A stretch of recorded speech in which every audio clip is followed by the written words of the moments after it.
Está no ar. Rola Conversar? O podcast do Combinar Rola, com o Doutor Maravilha.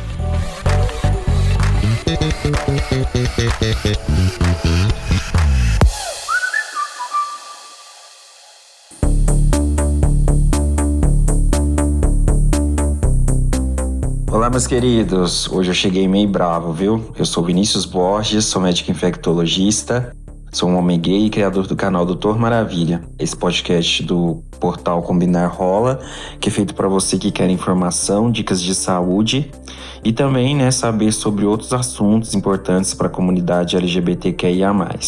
Aí você pode acessar o site prevençãocombinada.com.br, sem tio e sem cedilha, e conferir tudo que a gente já falou aqui, nos episódios anteriores. E eu cheguei meio bravo porque a gente vai falar sobre um assunto sério e que deixa mim e também vocês, muito indignados. A gente vai falar sobre a violência contra a população LGBTQIA+. Talvez, vocês já tenham ouvido falar ou lido em algum lugar que o Brasil é o país que mais mata pessoas LGBT no mundo.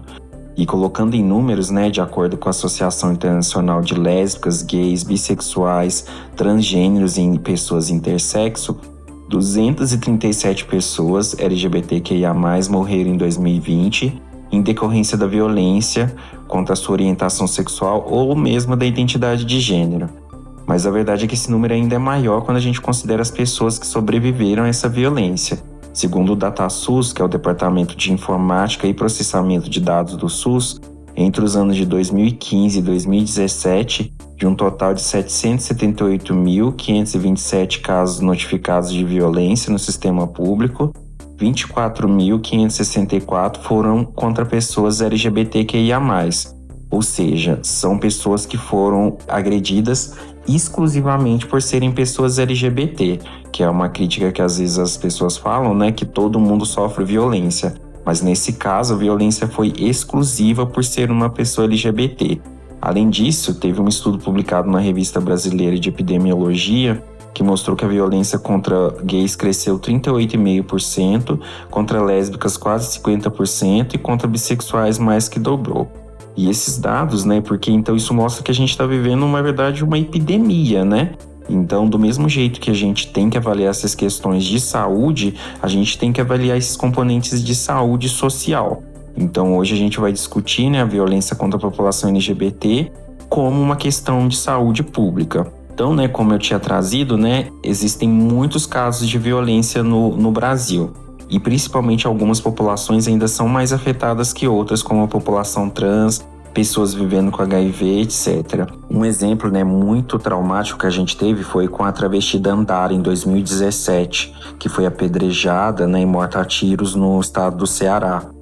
Então, esse é um exemplo extremamente grave, de onde que a violência pode chegar. Mas, além disso, a gente tem casos, de pessoas na Avenida Paulista, que receberam algum tipo de violência, de pessoas que são espancadas em casa por parentes, de violência nas escolas. Então, entender que a violência nem sempre é física, mas esse grau de agressividade também pode chegar num nível muito extremo, gerando a morte ou até alguma sequela. Quando a gente fala em violência, a gente pensa, disso de apanhar na rua, mas essa violência pode ser de outras maneiras, como, por exemplo, a violência moral, que é quando você pode tentar difamar alguém, levantar um rumor, tentar menosprezar a pessoa de alguma maneira, Isso a gente vê muito nas redes sociais, de pessoas que às vezes têm algum grau de exposição nas redes e aí passam a receber comentários homofóbicos, Hoje em dia, a gente está vivendo um momento complicado, que é a pandemia pelo vírus da monkeypox, e a gente tem visto,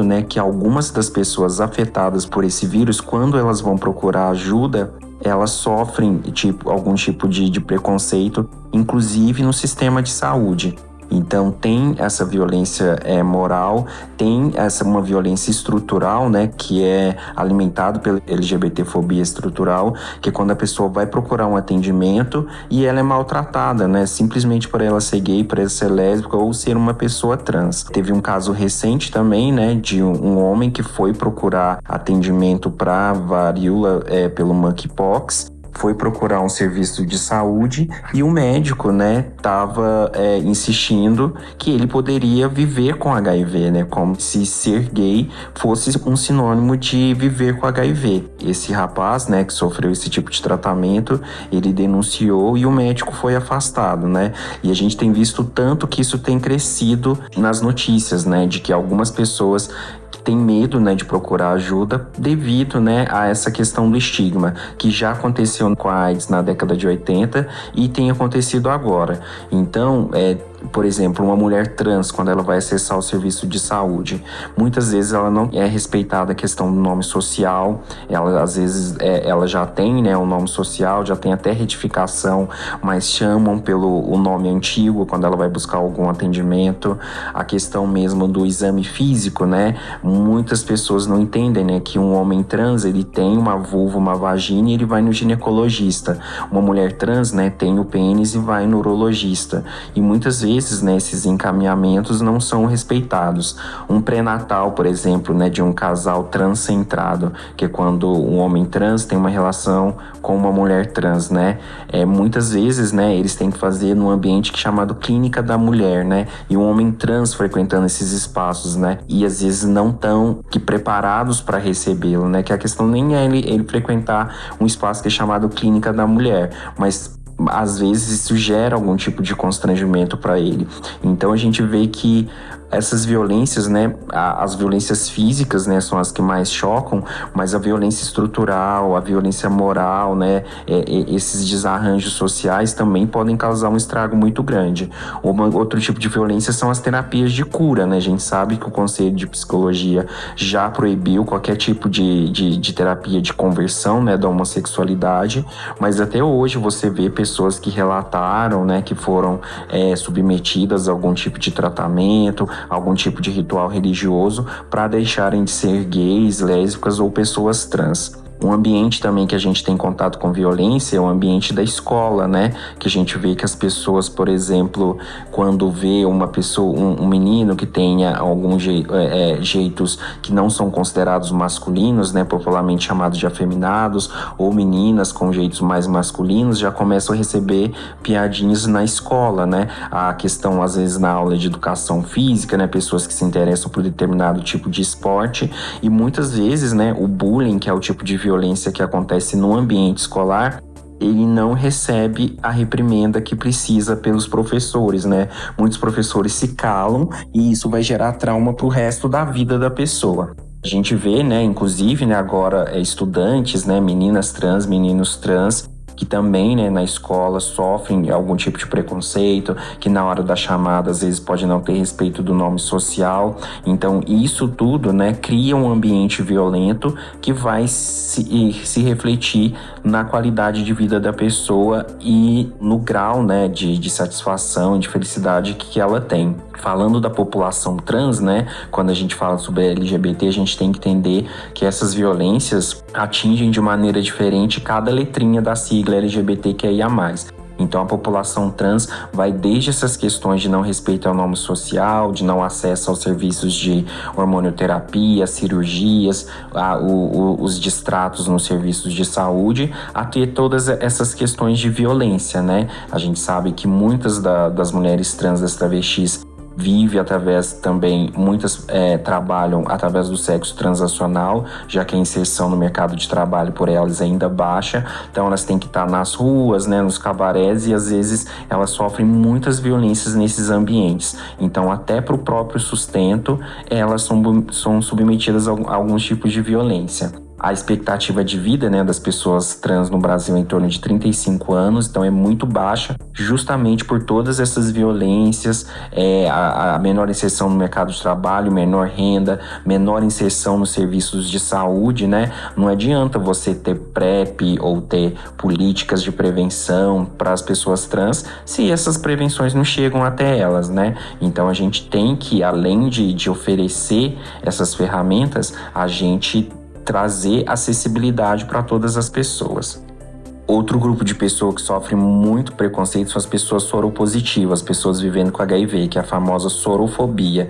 Então, inclusive nesse próprio exemplo, né, da monkeypox, né, e o que tem, né, se o rapaz vivesse com HIV, né, sempre a gente vê, né, em alguma rede social, alguma polêmica de alguém que foi maltratado. Nossa, como que você namora fulano, ele vive com HIV? Ou até teve um comentário recente com a Anitta, né, falando que ela estava muito magra, será que ela estava com AIDS, com HIV? Então, isso, né, é um preconceito que pode atingir todas as pessoas, porque a gente sabe que HIV não escolhe gênero, também não escolhe orientação sexual, assim como a varíola pelo monkeypox. Mas existe, né, como existe uma prevalência concentrada, né, na nossa população, principalmente pessoas trans e homens gays, a gente também sofre esse tipo de preconceito. Então, as violências principais é não receber o tratamento adequado, pessoas que têm os direitos negados simplesmente por viver com HIV, a questão de não respeitar o sigilo, né, que é um direito da pessoa vivendo com HIV, a questão, por exemplo, de em relacionamentos, né, a pessoa às vezes ela tem vontade, né, de ter um casamento, exercitar o direito reprodutivo, e isso é negado de alguma maneira, sendo que hoje em dia já é provado que uma pessoa que vive com HIV indetectável há pelo menos 6 meses pode ter as relações sem preservativo e pode gestar, pode ter filhos e várias coisas. Quando uma pessoa tem diagnóstico de HIV, ela traz o peso, né, de 40 anos, né, de pandemia de HIV/AIDS, que foram períodos em que a gente sabe que a população LGBT sofreu muito, que a gente perdeu várias referências de pessoas trans, de homens gays vivendo com HIV, e esse peso continua até hoje, né? A gente ainda não debate essa questão de sexualidade, de viver com HIV ou não. E existe o que a gente chama de morte social, né? Por medo, né, das represálias, da violência, de não ter relacionamento, de perder o emprego, de pessoas, né, que sentem aversão, né? Acha que HIV transmite por beijo, por contato, por estar perto. Essas pessoas vão se isolando devido a essas violências e vão perdendo, né, tipo, qualidade de vida, né? Então, existem várias maneiras, né, de alguém estar sofrendo ou de alguém morrer, né? Não é só a morte física, também existe a morte social, que acontece através da sorofobia. E diante, né, disso tudo que eu falei, é importante que a gente entenda que todos nós, né, às vezes podemos fazer parte dessas atitudes violentas, né?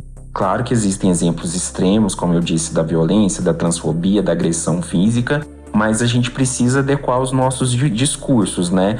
É claro que às vezes a gente pode usar alguma terminologia que não seja mais adequada, mas a gente está aprendendo. Então as intenções têm que ser valorizadas, mas é importante que a gente atualize, que a gente tenha educação e cordialidade para ouvir sempre os dois lados e evoluir conjuntamente, né? E se você presencia, né, uma atitude de sorofobia, uma atitude de LGBTfobia principalmente, entenda, né, que o crime, né, de LGBTfobia já foi equiparado ao racismo numa lei recente, então você pode denunciar através do 190, né, direto para a polícia, ou através do 100, que é o Disque Denúncia.